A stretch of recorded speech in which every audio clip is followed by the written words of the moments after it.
It's a great pleasure to be here and to once again share the dais with Dr. Parth Shah, who has set very high standards in taking the agenda forward for reform of Indian schooling.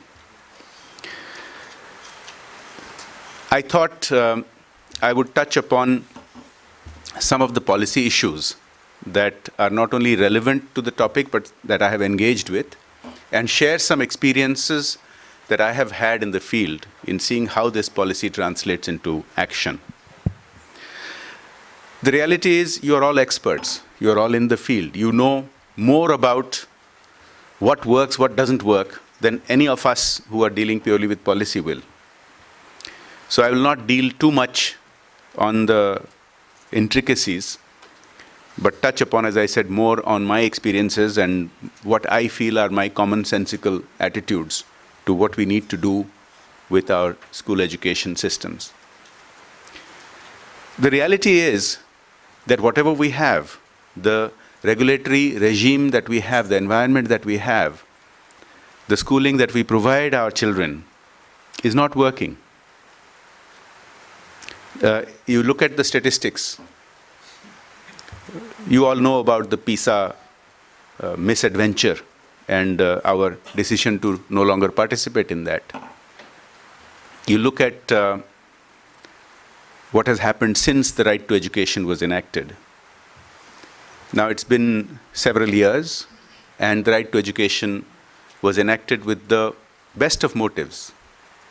The intention was to, by making it a right, somehow compel the situation to reform so that more kids get enrolled, more kids stay in school. The reality is something quite different. Enrollment has actually improved, as Parth mentioned. So I don't want to give the impression that everything is wrong with the Right to Education Act. But the outcomes are far from what were intended. Enrollment has improved, but outcomes haven't. The dropout rates when you go from primary to secondary education is quite shocking. You will have more data than I have, but from my policy team's research and my reading, it seems that enrollment drops from, 97% to 62% when you go from primary to secondary school, something like that. Very dramatic drops. I understand that Geeta Kingdon will be here later. I have not met her, but I have cited her several times. But that data is a couple of years old already, which said that within 3 or 4 years of RTE being enacted, 8,000 schools got deregistered. Now, as far as I know, that data is already 3 years old. I don't know what the situation is today, but I can tell you from practical experience in the field that small schools, which clearly fit under the category of the topic that we are discussing today, budget private schools, are greatly disadvantaged. And to think that they were not doing a service is completely wrong, because they were. Now let me, and they are, and what has been talked about, what Parth has mentioned, goes to the core of the problem. His first slide itself, I think, hit the nail right on the head, that government schools are not giving us value for money. Now, let me give a broader picture of what we have. So we have had a decade and a half or a little bit more of Sarva Siksha Abhiyan, which has led to a lot of funding going to government primary schools in rural areas. Has this made a difference? Yes and no. If you look at, no, yes and no. No. Please, let me let me explain. Look, if we take the view of black and white, that either something is completely wrong or something is completely right, it's not correct. I'll tell you what good has happened. Today, primary schools' infrastructure have all improved a lot. If my own experience, I've been in Parliament for 16 years, and I'm seeing it in rural Odisha and other states that I visit, the examples of even in government schools, classrooms having broken down, children sitting out in the trees, they still exist, but very, very less. The infrastructure has improved. It has not become perfect. You still have large number of government schools that don't have anything like a science laboratory, that don't have many other facilities, but the infrastructure has improved. Teachers' salaries have become very high. That's one part of it.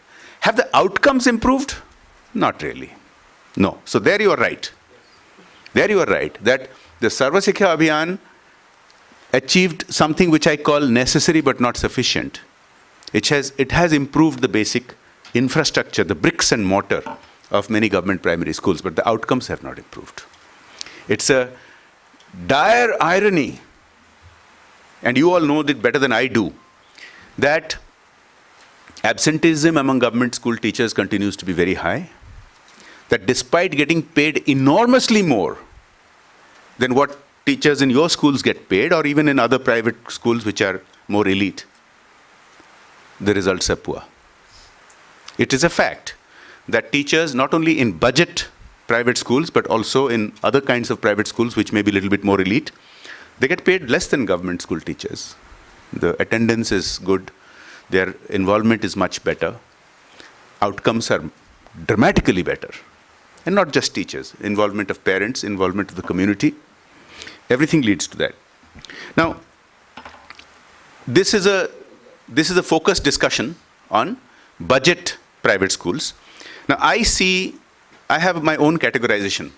My categorization of schools that I see in the field, I put them into three categories.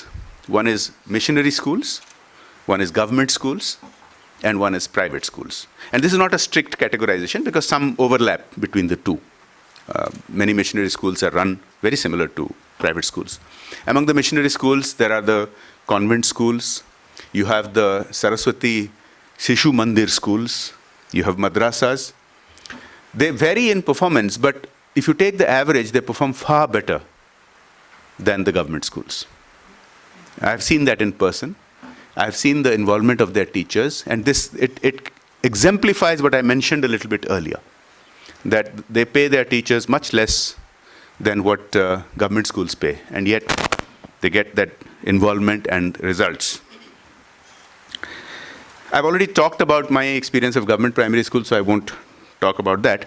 Among the private schools, of course, there is a great deal of variance. There are private schools that have similar infrastructure as government schools. These are the more elite ones. And there are private schools that don't, and we have been talking about the ones that have got deregistered because of RTE requirements. And here we are doing a great disservice, because you have any number of cases where schools with bare bones infrastructure, not having, as Parth was pointing out, the adequate amount of space, not having a lot of infrastructure, have nevertheless been doing better, at least in providing basic literacy and providing education up to a certain point. These happen in slums, these happen in rural India, and I'm personally experienced with interacting with a lot of these schools, and they do a job that many government schools are not doing. That is that very first slide that he showed you, value for money. Now, why are people, and particularly poor people, rural India has a lot of poor people, and yet they prefer to put their children into such schools where they have to pay, rather than send them to the free school. It is something that they are doing out of compulsion. They have a dream of having the next generation get educated, and they are not seeing that happen in the government schools. They are seeing the politicking, they are seeing the mismanagement, they are seeing the absenteeism of government schools. And so they are putting their kids into these private schools at various levels of fees, starting from a pittance to those who can afford it. They pay very high fees to put their children into some kind of a private school. This is the stark inequity, that we spend all this huge budget that are allocated from taxpayers' money, that are allocated by central and state governments, and this money goes to running this vast network of government schools, and people are still compelled, even though they can barely afford it, to send their children to budget private schools and to other private schools. The issue of choice is becoming more and more important. School vouchers have been talked about. Parth and I have spoken at many different forums on this, and I'm a strong proponent of it.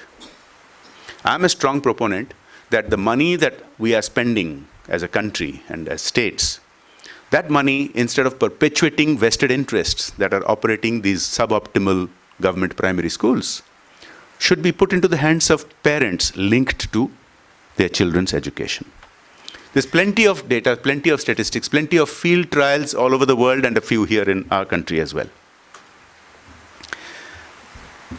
The reality is, now on vouchers in the developed world, you have mixed opinions. There are very strong support and there are some questions.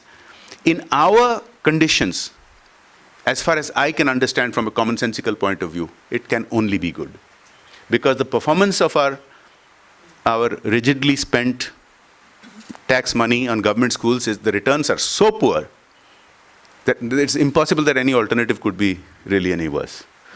If you give the choice to parents in a way that they don't have to scrape from bottom of their affordability, but you give them that this is the money that government is spending on education for your children, you decide where you want them to be educated. But it should not be, some of the questions that people raise, that does that mean we're going to privatize all basic education? Does that mean the market is going to take over? Does that mean there will be no government school there for a parent to send his or her child to? I think this is answered in the first of the 10 reforms that you're suggesting. I just read it now, I hadn't seen it before. And this is very, very crucial to separate the government's different responsibilities and roles. The government has a moral requirement, a legal requirement, a constitutional obligation to provide education, primary education, to all children, primary and secondary education. Does that mean it should also be the operator of the schools and the manager of the schools? It's not doing a good job of that, very clearly. So the very first reform suggested to separate the government's role as a regulator, financier, and provider of education is crucial. This means we've seen this in other parts of our country. We've seen this happen in the economy. We've seen this happen to industries. We've seen this happen in airlines. We've seen this happen in banks. You still have government banks. You have private banks. You have private airlines today. You have government airlines today. And it is increasingly becoming clear that the efficiency that the private sector can bring is difficult to match by the government's red tape and bureaucratic and hierarchical systems. So ideal would be to harness those efficiencies and deliver the obligations that the government has so that every child gets an education. How do we do that? It doesn't mean eliminating government schools. It means forcing competition. It means giving choice to parents. There are many government schools that will continue to get students. They have the infrastructure and they do a reasonably decent job. But most of them probably would have to really shape up. There are many other suggestions given, and you will vote on what you think are the top. But this is a fundamental requirement, because as long as the government continues to see itself as regulator, financier, and operator, it sees you as competition. It should not see you as competition. It should see you as one of the many assets it has to ensure that every child gets education. So that is a very fundamental requirement, and I think that's very important. I don't want to prejudice your voting, so I won't talk any more about that as to which reforms are most required. So you've had randomized controlled trials in the field.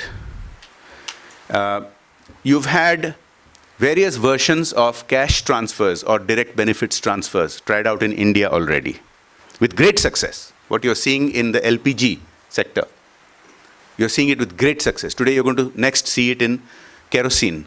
The subsidized kerosene that is distributed in the country is hugely abused. It doesn't go to the poor people to burn for light and for cooking. It goes actually, it gets hijacked and gets sold to the transport sector. So that great misuse of the intent of government to provide help to poor people who don't have energy access. If you take it to cash transfers, it makes a dramatic difference. So DBT is being launched. So we today have the technology. We today have Aadhaar. We today have that JAM, the Jandhan, Aadhaar, and mobile combination, which can provide the ability to government to ensure that the intended beneficiary actually gets the money. Now, regarding cash transfers, I want to spend a moment. If you look at the work done by, for example, the JPAL and many other organizations in the field, one of the disagreements or the debates we have in our country is, should it be conditional, should it be unconditional? If you give unconditional cash transfers, will it be misused? Will people just use it to drink and smoke rather than do their basic requirements? So from my understanding of the situation, and if you look at the experiments that have been tried out in Latin America, experiments in other parts of the world, there is room for both. There is room for some kind of a basic unconditional cash transfer. This is catching on throughout the world in a discussion that is being termed UBI, Universal Basic Income. That is to provide every poor citizen a small basic income to ensure that they come above the basic income. In India, many economists have been writing about it, and they think that huge amounts of government money being wastefully spent, not just in schools, but in many other sectors, could be redirected. When it comes to education, I believe it should be conditional, of course, because the money that the government spends on getting children educated should not be that we give parents or citizens money and we hope for the best that maybe they will send their children to. That should not be the case. As far as education is concerned, it should be, in my opinion, a conditional direct benefit transfer. Vouchers are one example, but vouchers imply some kind of a physical piece of paper. It doesn't have to be that way. It can be, as we see today, what is happening with this remonetization. A lot of transition is happening from actual cash transactions to all kinds of digital transactions, even among the poorer sections in society. So as far as education is concerned, if we provide the option to parents with conditionality that the children go and stay in school. I don't want to make the conditionality too complex. Because if you have lots of conditionalities, then you have that Inspector Raj system of checking what. Today, what have we achieved? The existing status quo is that we have achieved a certain degree of enrollment.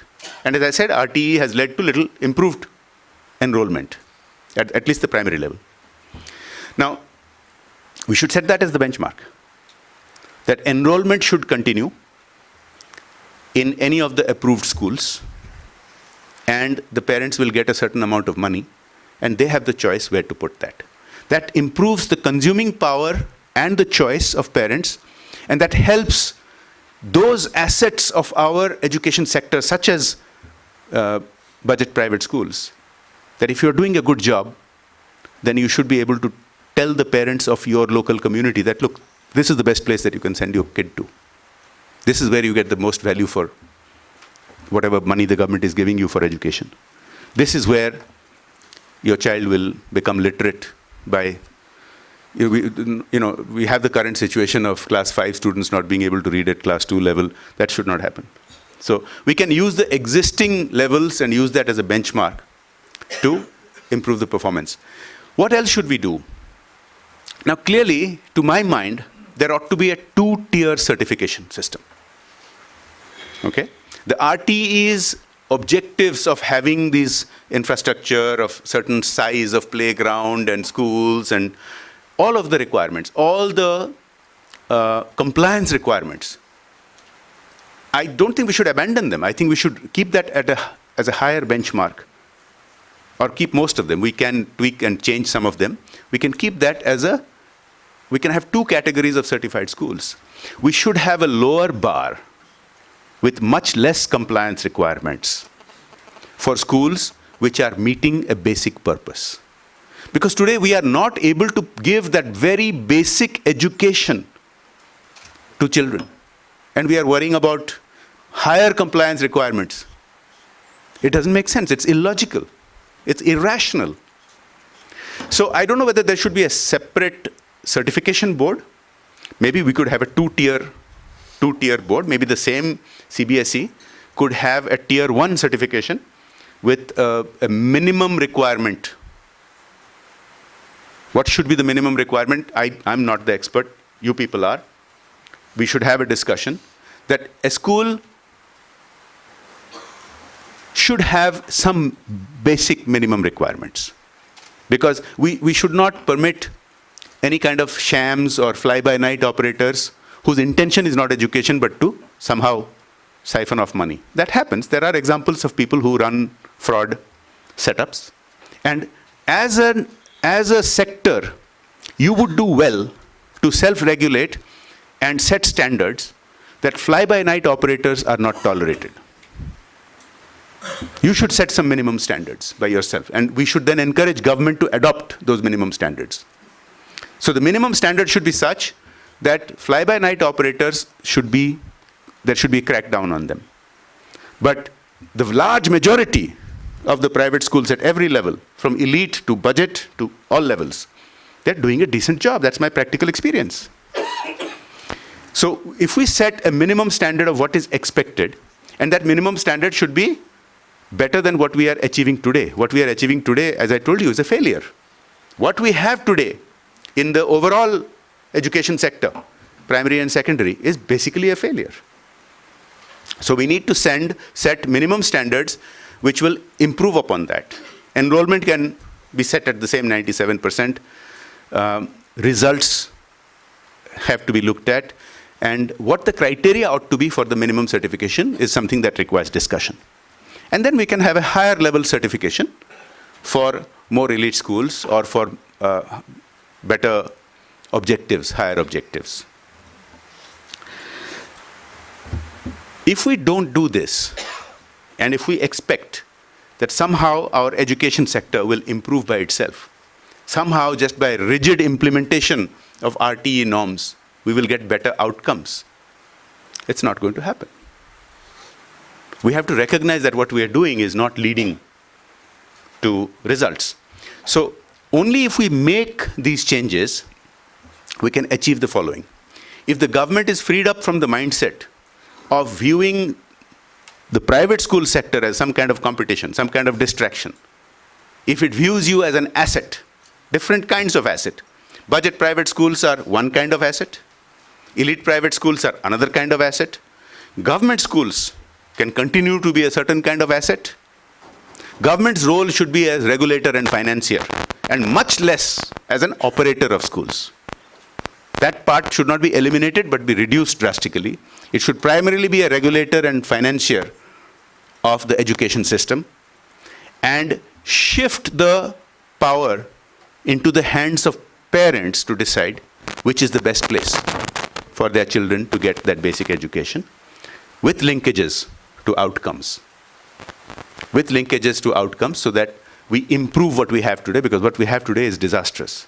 The demographic dividend that we talk about, the other side of the coin is a demographic nightmare of creating millions, tens of millions, hundreds of millions of young men and women who will have difficulty getting employment. We stare at that specter in the future if we don't make these changes.